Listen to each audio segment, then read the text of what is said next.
Vos elegís tu propia aventura. No, por donde vos quieras, Jorge. Vamos por el Consejo del Salario. ¿Qué Bueno, esperás qué esperás del Consejo del Salario que se reúne el 16? y creo que necesitamos recuperar el salario mínimo vital y móvil. Estamos en un valor absolutamente bajo, depreciado, 33.000 pesos. Sabemos lo que cuesta la canasta alimenticia, que lo pone casi al doble de ese valor. El año pasado se recuperó apenas el salario mínimo, no sé si pudimos recuperar un punto, pero siempre corriendo desde atrás a la inflación. Es decir, que en la práctica siempre estuvimos llegando a empardar después de meses donde el poder adquisitivo se pierde. Yo espero que esta vez podamos tener un esquema de recomposición que quizás tenga que ser en tramos cortos, en tramos donde lo que se cobra al inicio tenga la suficiente consistencia como para que el salario se le adelante a la inflación un par de meses. Así que bueno, esa va a ser la discusión. Yo creo que mínimamente tendríamos que pensar en un 45, que es la paritaria de los docentes, pero bueno, vamos a discutir ahí tramos, cantidad de tramos de recomposición y por supuesto el porcentaje. ¿Vos estás preparado para un momento de discutir paritarias con un acuerdo que complica con este Fondo Monetario Internacional?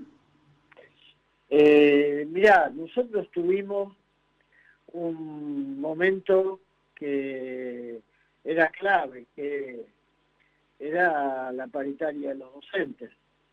Yo me acuerdo que tuve una reunión con Rodrigo Ruete y le dije, Rodrigo, sean conscientes de que en un momento donde se está diciendo que el acuerdo con el FMI puede significar achatamientos o pisos salariales por debajo de la inflación, hay que dar una señal muy fuerte y concreta. La paritaria de los docentes es esa señal.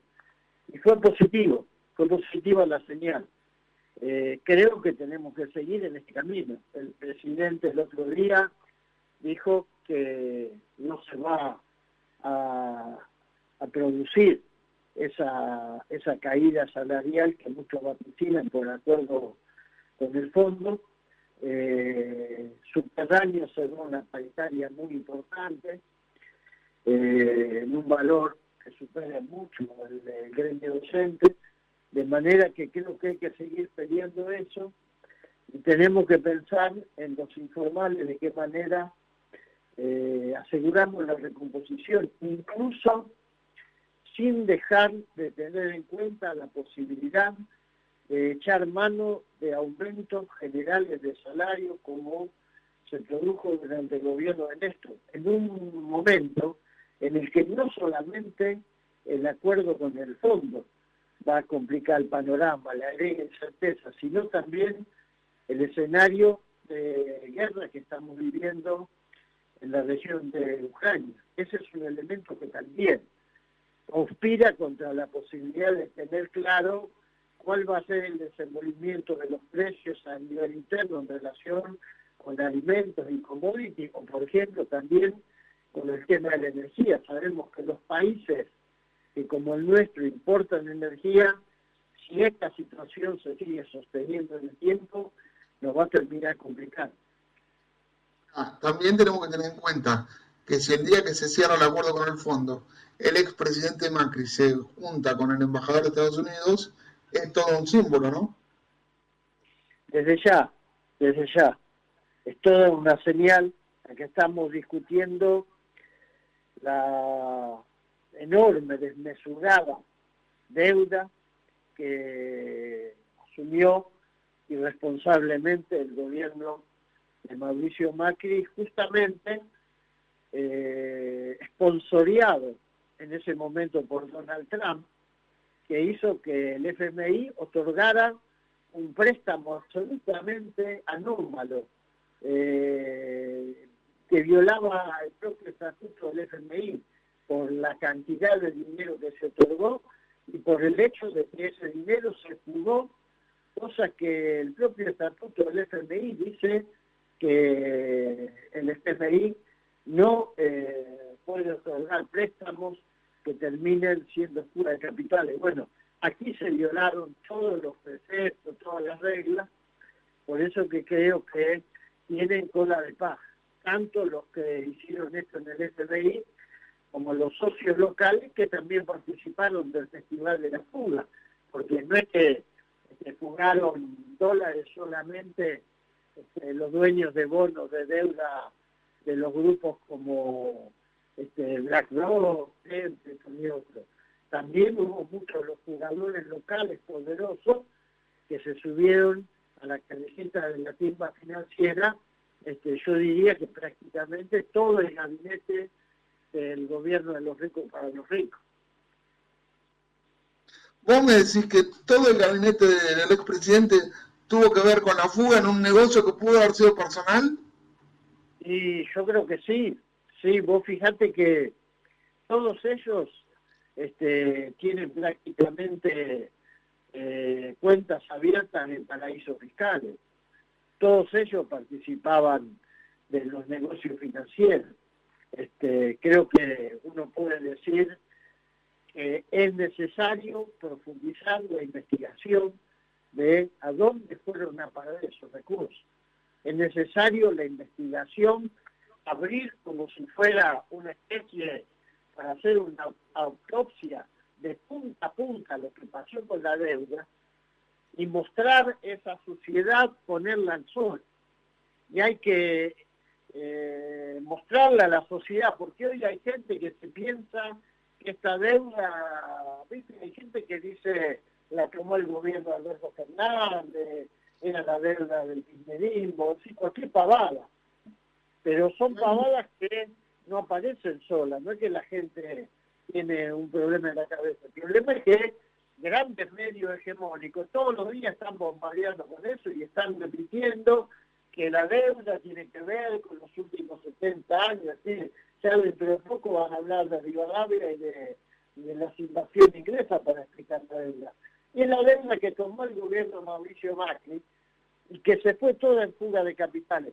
Por eso yo creo que es necesario llevar a fondo la investigación en el Congreso y llevar ante la justicia a los responsables de esto que fue un verdadero, yo diría más que un fraude contra el país. Esto fue como una especie de saqueo a la nación. Y hay que tener una actitud que ejemplifique, y por eso pienso que en la Argentina hay que discutir la figura del delito económico contra el pueblo. El delito económico contra el pueblo de la nación tiene que ser tipificado como tal. Es decir, hoy eso no existe, pero hay que hacerlo. Yo creo que hay gente dentro del gobierno que no quiere hacer ola, no quiere pisarle los casos a esta gente, que son muy poderosos, es verdad, que tienen además, como vos decías, el largo brazo de la embajada norteamericana, muchas veces protegiéndolo, pero acá tenemos que discutir en serio qué vamos a hacer, agachar la cabeza, mirar las consecuencias de este acuerdo con el FMI. Creo que hay que discutirlo. El pueblo se tiene que movilizar, el pueblo tiene que exigir que las cuentas de los platos rotos no los paguen los que menos tienen, pero también tiene que exigir que los responsables de esto den cuenta de lo que hicieron. Si no, lamentablemente esta historia se repite, como lo hemos visto cada vez que la derecha o el neoliberalismo gobernó nuestro país. ¿Dentro del gobierno está el largo brazo de la embajada americana también? ¿Cómo? ¿Dentro del gobierno de Alberto Fernández está el largo brazo de la embajada americana también? Vos me preguntás si el gobierno cree. No, si dentro del gobierno de Alberto Fernández está el largo brazo de la embajada americana también. No, yo creo que no, está claro. Si vos te pones a ver el grado de hostigamiento que hay contra el gobierno de Alberto Fernández, está claro que nos consideran como parte de lo que hay que erradicar en Argentina. Somos la anomalía, seguimos siendo la anomalía. La embajada yanqui lo que quiere es países de América Latina con gobiernos disciplinados y dóciles al mandato del poder económico financiero y al mandato de las políticas, de la geopolítica de la Casa Blanca. Y yo creo que está claro que el gobierno de Alberto y de Cristina Kirchner no, no rinde las condiciones, por suerte, que exigen los que quieren que seamos el patio trasero. Bueno, ya te hago las dos últimas y te dejo tranquilo. ¿Cómo ves? ¿Hablaste con la gente de la CGT sobre el acuerdo con el fondo? ¿Pudiste leer algo del acuerdo primero? No, vos sabés que no hablé. Hablé con compañeros, bueno, con el gringo Amichetti, con Sergio Palazzo, con los que tenemos diálogo asiduo, pero hace rato que no hablo con Héctor Daer y con otros dirigentes de la CGT. ¿Con Pablo tampoco? ¿Con quién? Pablo Moyano, ¿no? ¿Con Pablo Moyano tampoco? Con Pablo estuvimos hablando cuando fue la marcha que se hizo frente a la Corte, que los compañeros también convocaron, y todavía no nos volvimos a juntar, pero con Pablo sí, en cualquier momento nos juntaremos. Parece que tenemos que generar no solamente la discusión política, me parece que es bueno que tengamos discusión política, me preocupa que en el frente de todos no tengamos construida la ingeniería, la arquitectura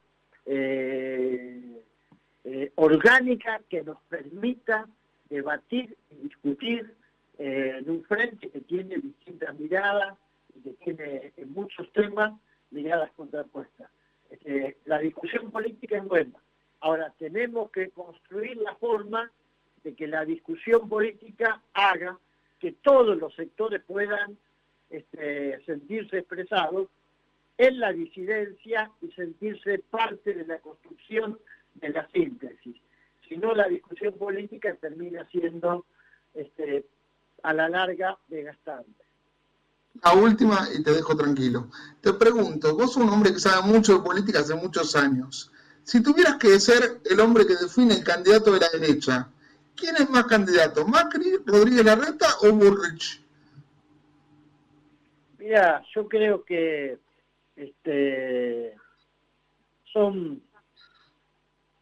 voy a utilizar la expresión, yo sé que a ellos no les gusta, pero son títeres de un poder que está por encima de ellos, incluso que pretende estar por encima de todos nuestros pueblos.